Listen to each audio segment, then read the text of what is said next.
terpercaya. Jelang Lebaran, pedagang baju muslim masih sepi pembeli. Pesona Masjid Agung Raja Ampat dengan 17 kubah. Sosialisasi vaksin hepatitis A untuk atlet U16.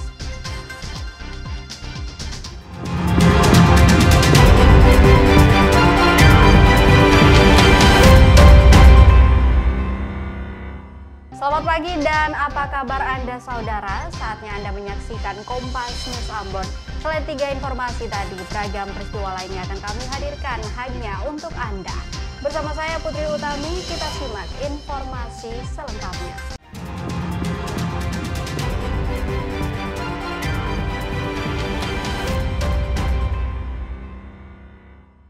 Kita ke informasi pertama, saudara. Memasuki pekan ketiga Ramadan, pedagang baju muslim dan kopiah musiman di depan Masjid Raya Al-Fatah Ambon masih sepi pembeli. Hal ini mempengaruhi omset para pedagang karena mengalami penurunan drastis jika dibandingkan dengan tahun-tahun sebelumnya. Beginilah situasi penjualan baju muslim dan kopiah musiman di sepanjang jalan depan Masjid Raya Al-Fatah Ambon.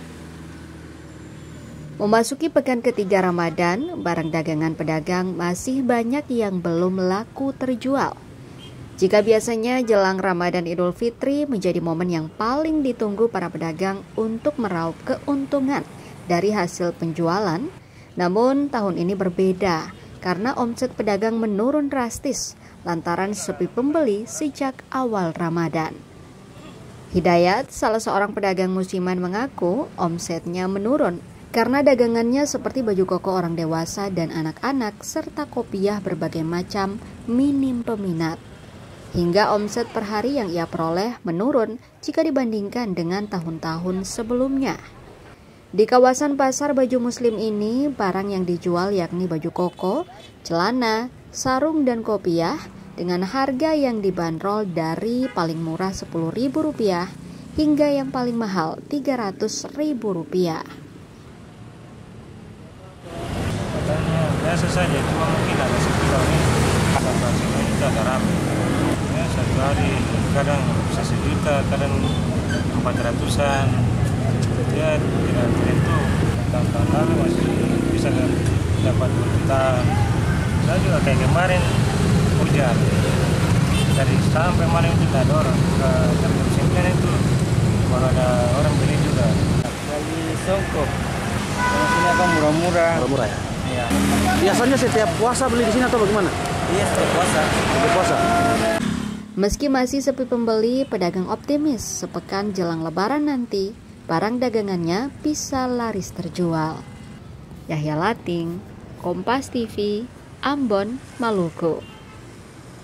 Saudara, meski libur Lebaran, pelayanan bagi peserta Jaminan Kesehatan Nasional atau JKN di wilayah pulau terluar di Maluku Utara tetap berlangsung. Hal ini dilakukan untuk memastikan akses kesehatan tetap tersedia bagi masyarakat yang membutuhkan, terutama di daerah yang sulit dijangkau. Mengantisipasi masa libur Idul Fitri 1446 Hijriah, BPJS Kesehatan dan Dinas Kesehatan Kota Ternate telah menyiapkan langkah antisipasi agar pelayanan kepada masyarakat tetap berjalan. Petugas kesehatan di berbagai fasilitas pelayanan kesehatan yang bekerja sama dengan BPJS Kesehatan tetap akan disiagakan melayani peserta JKN. Mereka bertugas di puskesmas, rumah sakit, hingga klinik yang berada di wilayah kepulauan agar masyarakat tetap bisa mendapatkan layanan medis selama libur Lebaran. Selain itu, BPJS Kesehatan juga memastikan kemudahan akses informasi dan layanan darurat bagi peserta JKN, termasuk melalui kanal digital dan layanan pelanggan yang tetap beroperasi. Dengan upaya ini, diharapkan masyarakat di pulau-pulau terluar tetap mendapatkan hak mereka dalam memperoleh layanan kesehatan tanpa kendala selama masa libur Lebaran.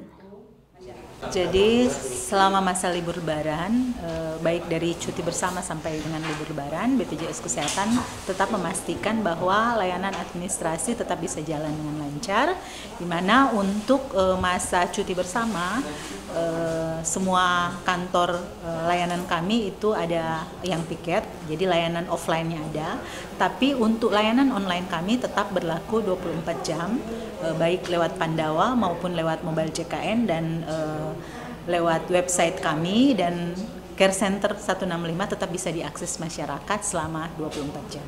Jadi pada prinsipnya Dinas Kesehatan Kota Ternate tetap berkoordinasi dengan seluruh fasilitas pelayanan kesehatan yang ada di wilayah kerja Kota Ternate, memastikan untuk semua peserta JKN maupun masyarakat secara luas bisa mengakses layanan kesehatan. Ini sudah tersampaikan tadi bahwa koordinasi sudah dibangun, ada juga sistem mobile yang dilakukan oleh Puskesmas wilayah kerja di daerah wilayah-wilayah port ya, baik darat maupun laut.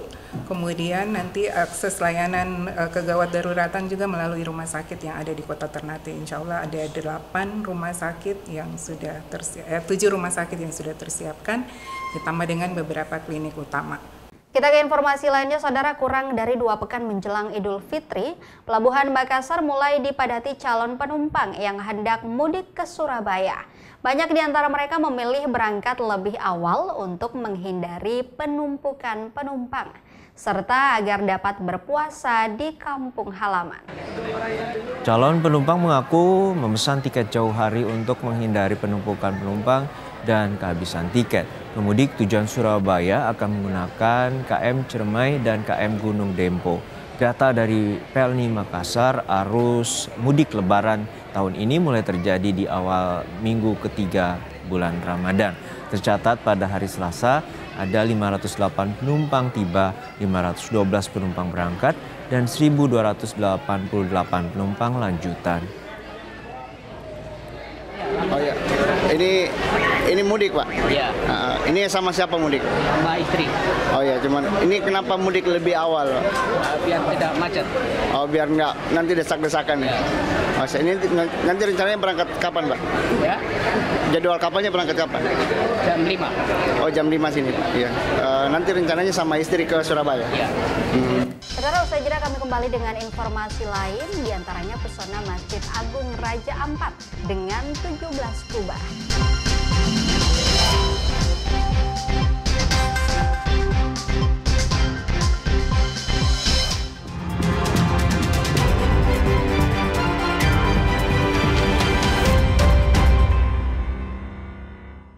Kerjasama yang harmonis dan komunikasi yang intens antara pengusaha dan pemerintah berbanding lurus dengan efektivitas upaya peningkatan ekonomi dan kesejahteraan bangsa. Bilang sama mereka, kami turun. Tapi dalam prosesnya tolong jangan rugikan rakyat. Pahami sudut pandang pelaku usaha dan pemangku kebijakan seputar bisnis dan regulasi. Dengan saudara, saya masih setarikan. Dalam Business Talk, setiap Selasa pukul 10 malam, live di Kompas TV. Tingginya matahari pertanda waktu terbaik melengkapi khazanah referensi dengan sejumlah informasi terkini dari seantero negeri. Harga sejumlah sayur mayur melonjak drastis. Tim gabungan pemerintah menggelar sidak makanan dan minuman di sejumlah lokasi.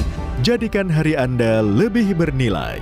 Ikuti Sapa Indonesia Siang, Senin sampai Jumat, pukul 1 siang, live di Kompas TV. Polresta Banda Aceh menetapkan 1 warga Rohingya sebagai tersangka tindak pidana penyelundupan manusia. Ketahui peristiwa terhangat dan terpopuler yang terjadi di seluruh penjuru tanah air. Sebuah gudang penyimpanan tiner di Surabaya, Jawa Timur ludes terbakar. 6 orang terluka dalam kebakaran itu. Kalau inline hoki sendiri ada teknik tertentu nggak sih yang harus dikuasai? Terangkum semua dalam Sapa Indonesia Pagi. Setiap hari pukul 7 pagi, live di Kompas TV.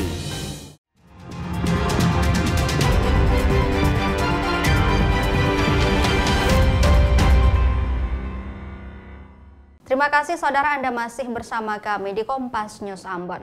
Selain sebagai wisata bahari, Kabupaten Raja Ampat juga memiliki Masjid Agung yang baru-baru ini diresmikan. Masjid ini memiliki 17 kubah dan merupakan masjid terbesar di Papua Barat Daya.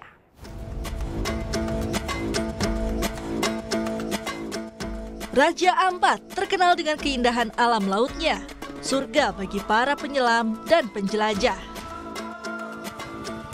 Kini, Raja Ampat memiliki keindahan lain, yakni Masjid Agung yang memiliki 17 kubah. Berlokasi di distrik Waisai, Masjid Agung ini berdiri di atas tanah seluas 3 hektar. Masjid Agung Raja Ampat ini dapat menampung 8.500 jemaah. Selain bangunan yang besar, Masjid Agung ini juga memiliki 17 kubah dan saat ini menjadi ikon baru bagi wisatawan yang berkunjung ke Raja Ampat. Meski pembangunan Masjid Agung Waisai ini belum rampung 100%, namun sudah banyak pengunjung yang datang untuk beribadah dan menikmati keindahan serta kesejukan di dalam masjid. Di masjid ini terdapat 16 tiang besar dan lantai dengan keramik yang memiliki ukuran dan bergambar sajadah. Hal ini dibuat agar mempermudah jemaah dalam beribadah. Ukuran ini kan hampir standar dengan sajadah yang ada. Terus kalau sudah pakai bentuk sajadah ini berarti tidak perlu lagi kita bikin saf namanya untuk garis saf. Karena sudah sesuai mengikuti ya Pak Imam ya. Jadi mereka jamaah ini langsung sudah tahu bahwa ini batasnya. Masjid Agung ini dibangun karena sebelumnya di Raja Ampat hanya ada masjid kecil berukuran 15 x 15 meter. Selain digunakan untuk beribadah pada bulan Ramadan, Masjid Raja Ampat ini nantinya bisa digunakan untuk melaksanakan sholat Idul Fitri. Flora Batlayeri, Kompas TV Sorong, Papua Barat Daya. Sediakan takjil gratis bagi umat muslim Kota Ambon yang menjalankan ibadah puasa selalu dilakukan Masjid Raya Al-Fatah setiap tahun. Takjil gratis yang disediakan tersebut bersumber dari dana Yayasan Al-Fatah maupun sumbangan warga. Memudahkan umat muslim Kota Ambon yang menjalankan ibadah puasa untuk berbuka, Masjid Raya Al-Fatah Ambon Maluku menyediakan takjil gratis atau makanan berbuka setiap hari selama bulan suci Ramadan. Takjil gratis yang disediakan pengurus masjid untuk berbuka ini biasanya mulai disiapkan sekitar pukul 18.00 waktu Indonesia Timur ketika matahari mulai terbenam. Sembari menunggu jemaah berdatangan dari orang dewasa hingga anak-anak untuk berbuka bersama. Makanan berbuka yang selalu disediakan bagi puluhan jemaah ini bersumber dari dana Yayasan Al-Fatah maupun sumbangan dari warga yang datang langsung memberikan takjil ke pengurus masjid. Al-Fatah tuh biasanya menyediakan kurang lebih 80 piring kakak. Dalam satu piring tuh bisa paling sedikit tuh 8 buah kue, tapi biasanya bisa lebih banyak kalau tergantung orang yang bawa begitu. Dan buka puasa bersama ini tuh tiap tahun ada dan selama bulan Ramadan 1 bulan full. Jadi kalau mau pulang ke rumah kan agak jauh Batu Merah, macet. Jauh di atas. Ini stain dia, kalau saya Batu Merah asrama, jauh macet.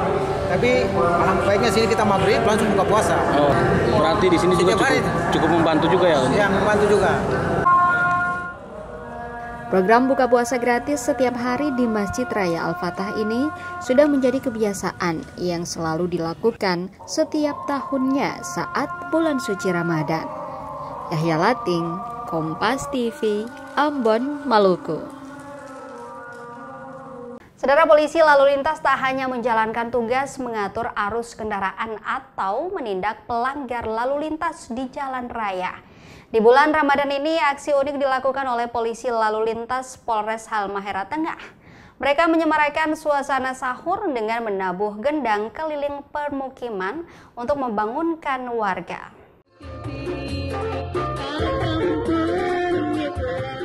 Dengan mengenakan seragam lengkap, puluhan polisi lalu lintas di Polres Halmahera Tengah, Maluku Utara ini membangunkan warga Weda dengan menabuh gendang. Kegiatan ini dilakukan di sela-sela patroli pada malam hari. Kegiatan ini dilakukan sebagai bentuk kepedulian terhadap masyarakat agar tidak terlewat waktu sahur Dengan alat musik tradisional, para personel berkeliling dari satu pemukiman ke pemukiman lain, menciptakan suasana hangat di tengah masyarakat. Aksi ini pun disambut antusias oleh warga. Banyak yang mengapresiasi inisiatif polisi lalu lintas yang tidak hanya bertugas menjaga ketertiban, tetapi juga ikut meramaikan tradisi sahur di bulan suci ini. Tujuan daripada kami melaksanakan gendang sahur ini adalah kembali lagi seperti namanya, gendang sahur berarti membangunkan orang sahur. Ini kami lakukan pada saat kami melaksanakan patroli dan sudah pada tiba waktunya untuk sahur, kami berinisiatif untuk melaksanakan kegiatan untuk membangunkan masyarakat sahur ini. Alhamdulillah respon masyarakat luar biasa, ini juga kami tidak sangka-sangka. Usai pariwara saudara, kami kembali dengan informasi olahraga. Sosialisasi vaksin hepatitis A untuk atlet U16.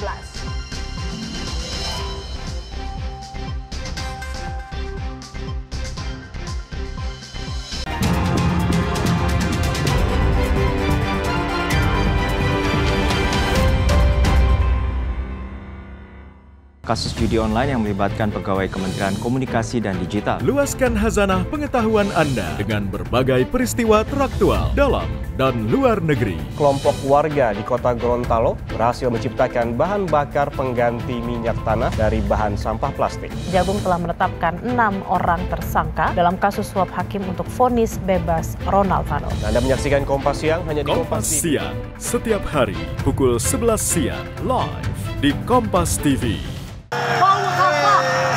Sebenarnya kita ini dalam stadium 4 pengelolaan sampah. Menemukan esensi di balik situasi dan menarik benang merah dari peristiwa. Nelayan segi pencarian turun jauh sebelum adanya pembangunan PLTS. Apakah betul pindahnya universitas menjadi PTNBH itu bisa meningkatkan kualitas? Berkas Kompas, Selasa pukul 11 malam di Kompas TV. Presiden Prabowo Subianto memboyong seluruh menteri dan wakil menteri Kabinet Merah Putih ke Akademi Militer di Magelang, Jawa Tengah. Ketahui peristiwa teraktual yang terjadi di seluruh penjuru tanah air. Pelantikan anggota MPR, DPR, dan DPD RI terpilih dari hasil pemilu 2024. Perajin batik menghasilkan batik yang cantik dan ramah lingkungan. Ikuti selengkapnya Indonesia Update, Senin sampai Jumat pukul 3 sore live di Kompas TV.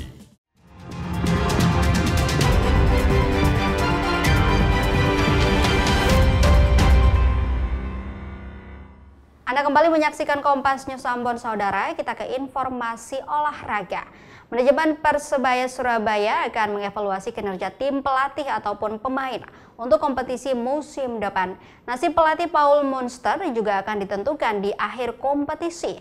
Sementara 70% komposisi pemain musim ini akan tetap dipertahankan untuk musim depan. Meski kompetisi Liga 1 masih menyisakan 7 pertandingan, namun manajemen Persebaya Surabaya mulai melakukan persiapan untuk kompetisi Liga 1 musim depan. Saat ini Bajul Ijo masih menempati peringkat ketiga dengan raihan 48 poin dan selisih 9 poin dari pemuncak klasemen sementara Liga 1 Persib Bandung. Peluang meraih juara Liga 1 musim ini belum tertutup meski sulit mengejar poin Persib Bandung. Musim ini Bajul Ijo menargetkan gelar juara Liga 1. Sempat memimpin klasemen hingga putaran pertama, namun hasil buruk di awal putaran kedua membuat posisi Bruno Moreira dan kolega turun ke peringkat ketiga. Menurut Direktur Operasional Persebaya Surabaya Chandra Wahyudi, evaluasi terhadap kinerja tim pelatih maupun pemain terus dilakukan. Keputusan terkait masa depan pelatih Paul Munster di Persebaya Surabaya masih akan dievaluasi oleh manajemen saat akhir kompetisi.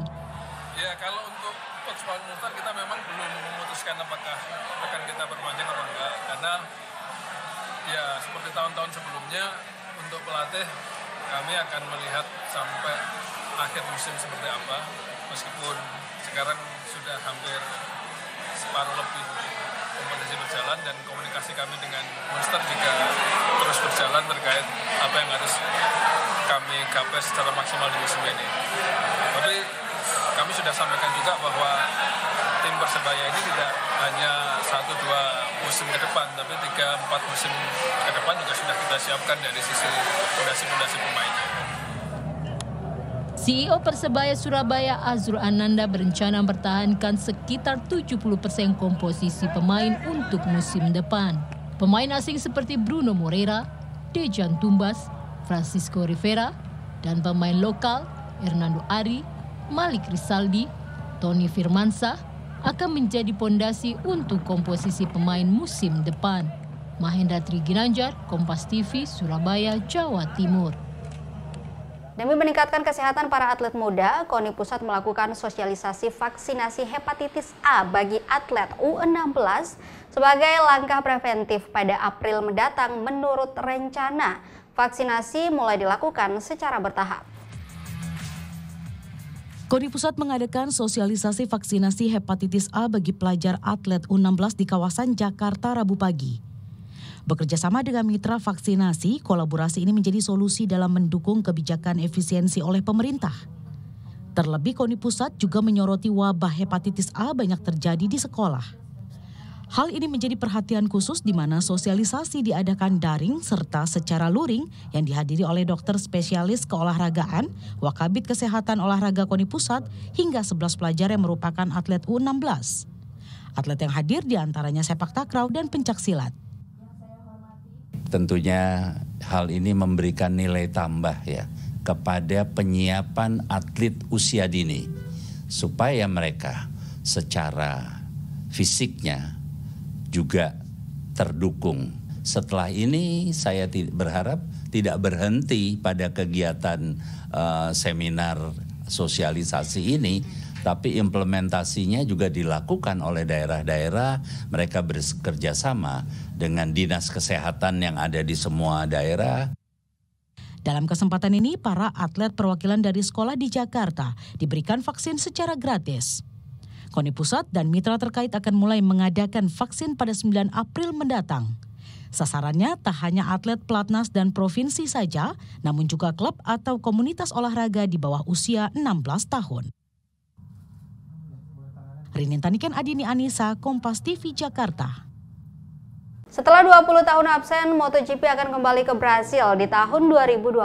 Tahun depan, sirkuit Goiânia akan kembali masuk dalam kalender MotoGP.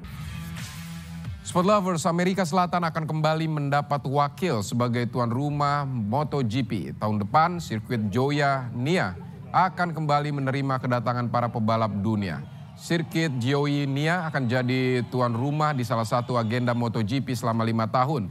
Saat ini sirkuit masih dalam proses renovasi.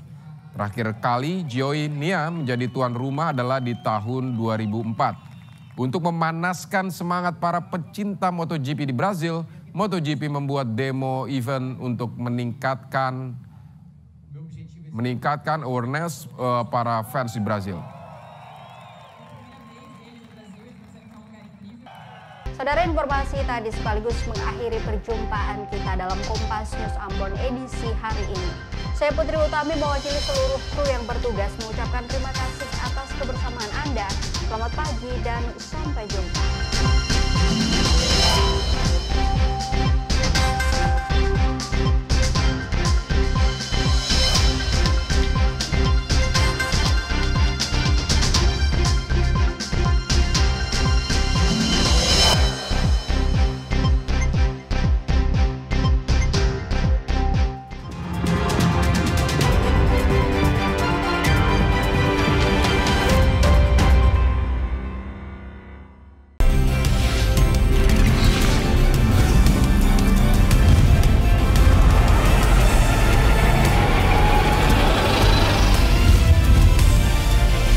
Kompas TV, independen, terpercaya.